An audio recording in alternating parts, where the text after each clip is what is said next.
Halo semuanya, nama saya Rici Angjaya, saya dari Binus University, jurusan Computer Engineering dengan NIM 25020305336. Di video ini akan dibahas mengenai vektor. Yang pertama, apa itu vektor dan aplikasi vektor di dunia engineering. Saya di sini akan membahas mengenai apa itu vektor dan aplikasi vektor akan dibahas oleh teman saya, Roger Gibson. Oke, langsung saja ke videonya. Oke, jadi pertama-tama yang kita harus tahu, apa sih vektor itu? Vektor adalah ruas garis berarah yang memiliki besar atau nilai dan arah tertentu. Jadi di sini vektor biasa ditulis atau dibuat di diagram kartesius yang ada sumbu X dan sumbu Y-nya. Misalkan saya di X ini punya 3, di sini 4. 3,4 ya kan? Nah, vektor itu gimana sih? Nah, vektor itu ditarik dari pusat. Misalkan kalau di sini kondisinya itu di sini saya sebut misalkan adalah titik A. Nah, di sini berarti vektornya itu dari titik 0. 0,0 itu adalah origin atau O, atau saya buat aja di sini yaitu O itu 0,0 ya. Nah, ini dari OA, dari origin. Sebenarnya bisa dari mana saja, cuma di sini saya buat dari 0, dari titik 0,0 ke titik A ini. Jadi di sini adalah vektor namanya. Jadi di sini punya besaran dan arah juga. Arahnya itu ke atas ya. Jadi di sini misalkan saya sebut adalah vektor A. A kecil penulisannya. Vektor A ini notasinya kalau di sini tidak menggunakan XY gitu. Sini pakai IJ. Kayak gini. Nah, itu apa sih? Biasanya diwakilkan dari sumbu X. Sumbu X-nya berapa? 3, berarti 3I. Y-nya berapa? 4. Maka 4J. Itu notasinya. Sini kan kita tahu ini. Kalau dia itu berarah ke titik 3,4. Tapi karena di vektor definisinya punya arah dan besaran. Nah, kita bisa tahu nggak sih kalau besarannya dari titik 0 ke 3,4 tuh besarnya berapa sih? Nah, seperti yang kita tahu, di sini kan bisa kita berlakukan rumus Pitagoras karena ini tegak lurus kan sebenarnya. Nah, di sini berarti 4 panjangnya karena kita tahu ke atas 4, ke kanan 3, berarti ini bisa berlaku Pitagoras. Maka kalau penulisan panjang vektor itu dikasih seperti tanda mutlak seperti ini. Panjang vektor namanya. Panjang vektor. Nah, terus panjang vektornya gimana? Karena kita tahu rumusnya itu sama seperti rumus Pitagoras, maka panjang vektor itu kalau misalkan di sini saya buat X-nya ya, saya buat ini adalah X dan ini adalah Y, berarti rumusnya adalah akar kuadrat dari X kuadrat ditambah Y kuadratnya. Jadi panjang vektor A-nya berapa? Nah, itu berarti 3 kuadrat ditambah 4 kuadrat. Yang berarti 9 tambah 16. Di sini akar 25 yaitu 5 panjang vektor A-nya. Seperti itu untuk mencari panjang vektor. Jadi vektor ini kita tahu dia punya arah. Arahnya itu karena dari sini kita tahu unsur-unsur notasinya. 3-nya ke kanan, terus 4-nya itu ke atas 4. Itu arahnya berarti diagonal ke kanan atas. Terus panjangnya berapa? Ini panjangnya dicari dengan rumus yang ini. Panjang vektor A sama dengan akar kuadrat dari X kuadrat tambah Y kuadrat. Itu. Oke, saya lanjut. Saya akan membahas lebih lanjut lagi mengenai operasi vektor. Vektor A tambah vektor B. Ya, berarti I-nya sesama I akan dijumlah koefisiennya. Jadi saya tulis saja 3I tambah 4J ditambah 5I ditambah 12J. Ini barengan di jumlah. Yang ini sama ini. J sama J. Berarti di sini kan 3 tambah 5 8I ditambah 4 tambah 12 16J. Seperti itu. Misalkan dia dikalikan dengan sembarang angka. Misalkan saya bilang sembarang angka itu saya simbolkan sebagai C dikali vektor gitu, suatu vektor. Ya, gimana sih? C itu kan bisa saja angka berapa saja ya. Nah, gimana sih? Jadi kayak saya tulis nih, bagi vektor A itu 3I tambah 4J. Langsung kali ke dalam. Jadi 3C I ditambah 4C J. Seperti itu. Jadi langsung dikali. Terus nanti kalian juga akan ketemu dengan yang namanya vektor minus di sini. Misalkan saya punya vektor minus kayak gini. Vektor minus itu sebenarnya adalah vektor A yang dibalik arahnya. Contoh, saya di sini punya diagram ya. Saya punya diagram Cartesius. Seperti ya saya samakan aja kalau begitu. Misalkan di sini 3 ya, di sini 4. Ini kan vektor A nih. Ini adalah sebuah vektor A. Yaitu di sini 3,4. Terus vektor A minus gimana? Nah, lawannya jadi ke sini. Misalkan di sini ini min 3, ini min 4 gitu. Ini min 3, min 4. Ini minus A vektor namanya. Jadi sebenarnya unsur angkanya sama, cuma arahnya dia berbeda. Jadi bisa kita buat sebenarnya min vektor A itu sama dengan minus dikali vektor A itu sendiri. Oke, jadi selanjutnya adalah perkalian vektor. Jadi perkalian vektor itu ada dua, perkalian dot dan perkalian cross. Seperti yang kita tahu, dot itu adalah artinya titik dan cross adalah silang ya. Jadi saya akan membahas yang dot dulu. Jadi perkalian dot itu gimana sih? Jadi notasinya itu ditulis biasa. Misalkan saya punya vektor A dot vektor B.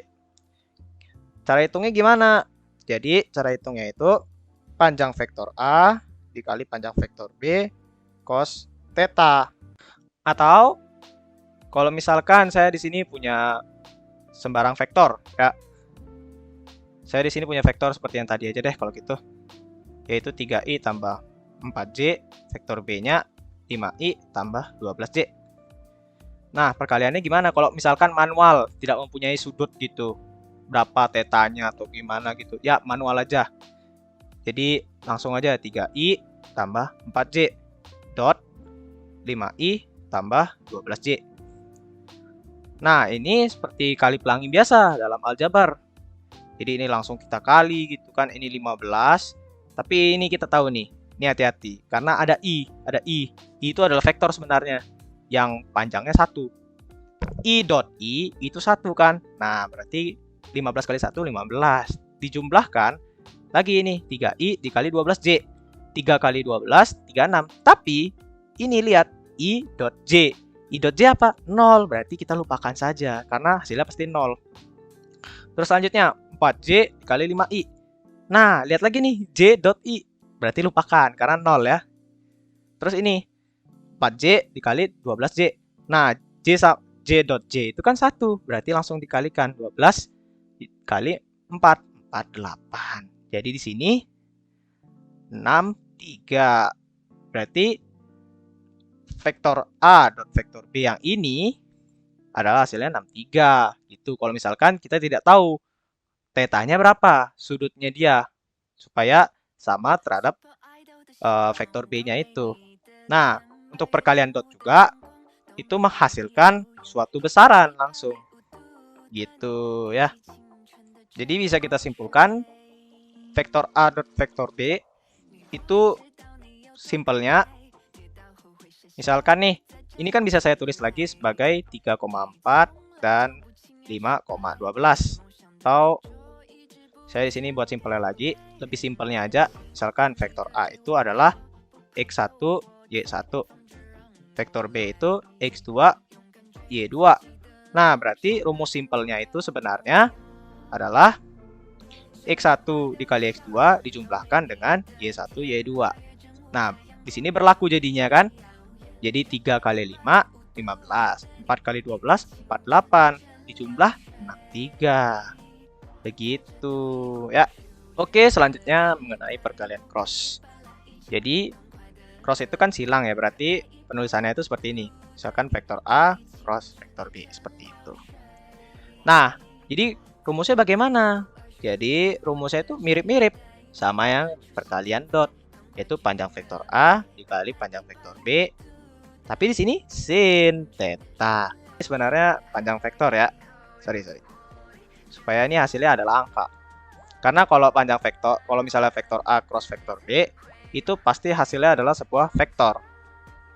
Jadi notasinya pasti IJK seperti itu. Ya, jadi seperti ini. rumusnya itu ini simpelnya. Nah, tapi sebenarnya dari vektor A cross vektor B itu juga bisa sama. Kita cari panjang vektornya, sama konsepnya. Kita buat dia dalam bentuk akar nanti. Oke, jadi kita coba aja langsung contohnya. Misalkan saya punya sebuah vektor nih. Saya pakai angka tadi aja deh, supaya simple. Misalkan saya punya 3i ditambah 4j, terus vektor B-nya 5i ditambah 12j, gitu. Oke, jadi ini kan panjangnya, panjang vektor A itu berarti kan 5. Panjang vektor B-nya 13. Sesuai dengan rumus tadi yang dikuadratkan terus diakarkan. Oke. Jadi kalau kita misalkan masukkan rumusnya, misalkan di sini saya punya theta, saya pakai angka bagus saja misalnya 30 ya. Berarti panjang vektor A cross vektor B itu gimana? Ya di sini berarti panjang vektor A kali panjang vektor B sin theta. Berarti di sini 5 kali 13 sin 30. Berarti 65 dikali setengah. Sini 65 per 2. Itu panjangnya. Sekian dari penjelasan saya mengenai apa itu vektor. Dan untuk aplikasinya akan dijelaskan oleh Roger. Di bagian ini saya akan menjelaskan mengenai aplikasi perhitungan vektor di dunia engineering atau teknik. Pertama, airspace engineering, lebih spesifiknya aircraft. Vektor digunakan dalam pembuatan pesawat terbang, lebih spesifiknya dalam desain wing flap. Wing flap biasa dipasang di bagian tepi belakang sayap pesawat dan dapat diatur sudutnya sesuai kebutuhan. Misalnya dapat diatur ke sudut-sudut tertentu untuk saat ingin lepas landas, mendekati landasan pesawat, dan saat mendarat. Wing flap membantu pesawat lepas landas karena membentuk lekukan di sayap pesawat sehingga daya angkat yang dihasilkan lebih besar maupun menghasilkan gaya drag atau drag force yang dapat membantu memperlambat pesawat saat ingin mendarat. Oleh karena itu, wing flaps dapat membantu memperpendek panjang landasan yang dibutuhkan oleh sebuah pesawat untuk lepas landas maupun mendarat. Beberapa jenis wing flaps dari pesawat antara lain smaller, split flaps, slotted flaps, dan failure flaps. Smaller wing flaps bisa digunakan pada pesawat olahraga atau pesawat untuk latihan pilot. Smaller wing flaps pun tidak menghasilkan daya angkat yang besar dibandingkan split flaps yang menghasilkan daya angkat yang lebih besar dari biasanya. Slotted flaps biasa digunakan oleh pesawat latihan, pesawat penumpang, dan pesawat kargo. Failure flaps digunakan oleh jet yang besar untuk menciptakan gaya angkat dan gaya drag force yang lebih besar. Failure flaps memanjang secara bertahap. Flap berjalan pada rangkaian rel yang dikendalikan oleh pilot dan biasanya jauh lebih kompleks dibandingkan jenis-jenis flaps lainnya. Kedua, airspace engineering, namun lebih spesifiknya spacecraft. Vektor digunakan di rocket science, lebih spesifiknya dalam pembuatan roket ataupun satelit. Jika kita pikirkan, roket serta satelit yang diluncurkan ke luar angkasa perlu dapat datang kembali ke bumi. Namun, bagaimana cara roket maupun satelit mendarat dengan aman maupun dapat menghindari tempat-tempat pendaratan yang dihuni masyarakat misalnya? Oleh karena itu, perhitungan vektor digunakan dalam desain serta dalam navigasi roket dan satelit tersebut, baik navigasi saat masih di luar angkasa maupun saat ingin mendarat kembali ke bumi. Di perkiraan daerah pendaratan yang diinginkan di mana jauh dari permukiman masyarakat sehingga tidak membahayakan. Tidak hanya untuk mendarat, perhitungan vektor pun digunakan untuk menavigasi roket atau satelit pun untuk mendarat di bulan, komet, maupun planet lainnya. Kemudian ada juga untuk digunakan di bidang civil engineering. Civil engineering adalah ilmu teknik yang memiliki hubungan akan desain bangunan, perencanaan konstruksi, dan pemeliharaan lingkungan baik secara fisik maupun alami. Vektor digunakan dalam desain bangunan serta menentukan vektor gaya untuk menjaga integritas struktural bangunan agar tidak mudah runtuh, tentunya. Biasa digunakan untuk mengukur penempatan, sudut pandangan bangunan, menentukan kemiringan atap bangunan, dan lain-lainnya. Sekian dari kami, terima kasih.